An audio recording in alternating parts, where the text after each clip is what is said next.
Hola, estudiantes!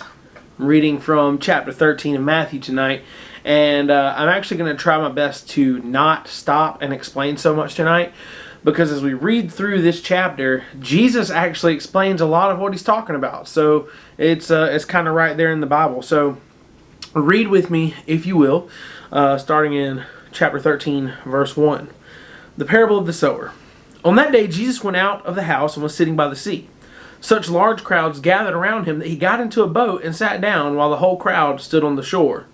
Then he told them many things in parables, saying, "Consider the sower who went out to sow. As he was sowing, some seeds fell along the path, and the birds came and ate them up. Others fell on rocky ground, where there wasn't much soil, and they sprang up quickly since the soil wasn't deep. But when the sun came up, they were scorched, and since they had no root, they withered. Others fell among thorns, and the thorns came up and choked them. Still others fell on good ground and produced a crop, some 100, some 60, and some 30 times what was sown. Anyone who has ears should listen." Then the disciples came up and asked him, "Jesus, why do you speak to them in parables?" And he answered them, "Because the secrets of the kingdom of heaven have been given for you to know, but it has not been given to them. For whoever has, more will be given to him, and he will have more than enough. But whoever does not have, even what he has will be taken away from him. For this reason I speak to them in parables, because looking they do not see, and hearing they do not listen or understand. Isaiah's prophecy is fulfilled in them, which says, 'You will listen and listen, yet never understand, and you will look and look, yet never perceive. For this people's heart has grown callous. Their ears are hard of hearing, and they have shut their eyes. Otherwise they might see with their eyes, and hear with their ears, understand with their hearts, and turn back, and I would cure them. But your eyes are blessed because they do see, and your ears because they do hear. For I assure you, many prophets and righteous people long to see the things you have seen, yet didn't see them, to hear the things you hear, and yet didn't hear them." So basically what Jesus is telling them right there is, look, I teach in parables because these people, if they truly wanted to know, if they truly had a heart for me and a heart for my kingdom, they would be able to understand what I mean when I teach in parables. And you, as a disciple, have been blessed to understand how much I mean and what I mean by the things I say. And again, you have another prophecy fulfilled right there. Prophecy not fulfilled by Jesus, but fulfilled by the people who were hearing yet would never understand or comprehend what Jesus was talking about. Moving on to verse 18. "You then, listen to the parable of the sower. When anyone hears the word about the kingdom and doesn't understand it, the evil one comes and snatches away what was sown in his heart. This is the one sown along the path. And the one sown on rocky ground, this is one who hears the word and immediately receives it with joy. Yet he has no root in himself, but is short-lived. When pressure or persecution comes because of the word, immediately he stumbles. Now, the one sown among the thorns, this is the one who hears the word, but the worries of this age and the seduction of wealth choke the word, and it becomes unfruitful. But the one sown on the good ground, this one who hears and understands the word, who does bear fruit and yields some 100, some 60, some 30 times what was sown." So basically Jesus is saying that the parable of the sower all relates to different types of people and how they will hear and respond to the gospel. And somebody who hears and comprehends and understands the gospel will respond by growing and rooting themselves in Him and producing fruit. There's a lot about that in the gospel here. We see where people who are firmly rooted in God are to produce fruit. Moving on to verse 24, the parable of the wheat and the weeds. "He presented another parable to them. The kingdom of heaven may be compared to a man who sowed good seed in his field. But while people were sleeping, his enemy came, sowed weeds among the wheat, and left. When the plant sprouted and produced grain, then the weeds also appeared. The landowner's slaves came to him and said, 'Master, didn't you sow good seed in your field? Then where did these weeds come from?' 'An enemy did this,' he told them. 'So do you want us to go and gather them up?' the slaves asked him. 'No,' he said. 'When you gather up the weeds, you might also uproot the wheat with them.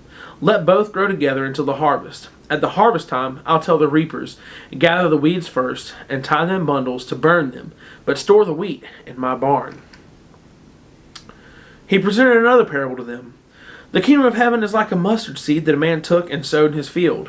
It's the smallest of all the seeds, but when it grows, it's taller than the vegetables and becomes a tree, so that even the birds of the sky come and nest in its branches." And he told them another parable. The kingdom of heaven is like yeast that a woman took and mixed into 50 pounds of flour until it spread through all of it. Jesus told the crowds all these things in parables, and he would not speak anything to them without a parable, so that what was spoken through the prophet might be fulfilled. I will open my mouth in parables. I will declare things kept secret from the foundation of the world. So another prophecy right there fulfilled in Jesus by speaking in parables. So Jesus interprets the wheat and the weeds, verse 36. Then he dismissed the crowds and went into the house. His disciples approached him and said, "Explain the parable of the weeds in the field to us." He replied, "The one who sows the good seed is the Son of Man. The field is the world, and the good seed, these are the sons of the kingdom. The weeds are the sons of the evil one, and the enemy who sowed them is the devil. The harvest is the end of the age, and the harvesters are angels. Therefore, just as the weeds are gathered and burned in the fire, so it will be at the end of the age. The Son of Man will send out his angels, and they will gather from his kingdom everything that causes sin, and those guilty of lawlessness. They will throw them into the blazing furnace, where there will be weeping and gnashing of teeth. Then the righteous will shine like the sun in their Father's kingdom. Anyone who has ears should listen." The parables of hidden treasure and the priceless pearl. Verse 44.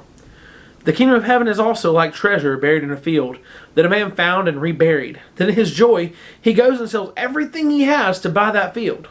Again, the kingdom of heaven is like a merchant in search of fine pearls.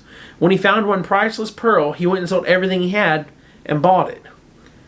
That one's kind of a very short parable, because basically what Jesus is saying is, like, imagine, I just watched The Outer Banks, and in The Outer Banks there's this old house that has a lot of gold in it, right? And they find all this gold. Well, they could have gone at one point and accumulated enough money to buy that house, and then the gold would have been theirs, and they could have taken all that gold for themselves, and they would have had more than enough money to pay off all their debts, right? Well, it's kind of like that. Jesus is saying that the kingdom of heaven, when one discovers the truth of the gospel and the truth of the kingdom of heaven, that's like somebody going out into a field and finding buried treasure. And the treasure is worth so much more than everything they own back at home, that they're willing to go home and sell everything that they have just so they can chase after the treasure in that field. And that's exactly what the kingdom of heaven should be like for us. We should be willing to let go of everything that we hold on into this world so that we can chase after the kingdom. We should chase after Jesus and God's will for our lives. So, the parable of the net, verse 47. "Again, the kingdom of heaven is like a large net thrown into the sea. It collects every kind of fish, and when it's full, they drag it ashore, sat down, and gathered the good fish into containers, but they threw out the worthless ones. So it will be at the end of the age. The angels will go out, separate the evil people from the righteous, and throw them into the blazing furnace. In that place there will be weeping and gnashing of teeth." Again, that goes along with the grain and the wheat, where the weeds in the wheat, where, they're throwing away the bad fish. They're throwing away the fish that aren't going to have enough meat to feed anybody. They're not any good for anything, so they just throw them back into the ocean. It's kind of like that. Back on verse 51, the storehouse of truth. "Have you understood all these things?" Jesus asked them. "Yes," his disciples told him. Therefore he said to them, "Every student of Scripture, instructed in the kingdom of heaven, is like a landowner who brings out his storeroom what is new and what is old." When Jesus had finished these parables, he left there. Verse 54, "He went to his hometown and began to teach them in their synagogue, so that they were astonished and said, 'How did this wisdom and these miracles come to him? Isn't this the carpenter's son? Isn't his mother called Mary, and his brothers James, Joseph, Simon, and Judas? And his sisters, aren't they all with us? So where does he get all these things?' And they were offended by him. But Jesus said to them, 'A prophet is not without honor except in his hometown and in his household.' And he did not do many miracles there because of their unbelief." So he went back to his hometown of Nazareth, and everybody that knew him rejected him because they had known him. They had watched him grow up, and they thought, "This guy's crazy. He doesn't know what he's talking about. We saw him grow up. How does he teach with authority?" So that's kind of what it's like sometimes. People will doubt you because they know you. And if they know your past, if they know who you are, and they know your family, sometimes they're not going to be able to accept the message you have to give them. So anyways, that's chapter 13. I hope you guys are still watching and learning. I hope you're keeping notes and asking questions. If you enjoyed this, leave a comment below, and I would love to talk to you guys about this. Reach out to me, and I'm always available. So just let me know. Love you guys. Miss you guys. And keep an eye out on our social media for some really cool announcements like summer camp. We have summer camp coming up. Let me know if you want more information. Talk to y'all. Bye.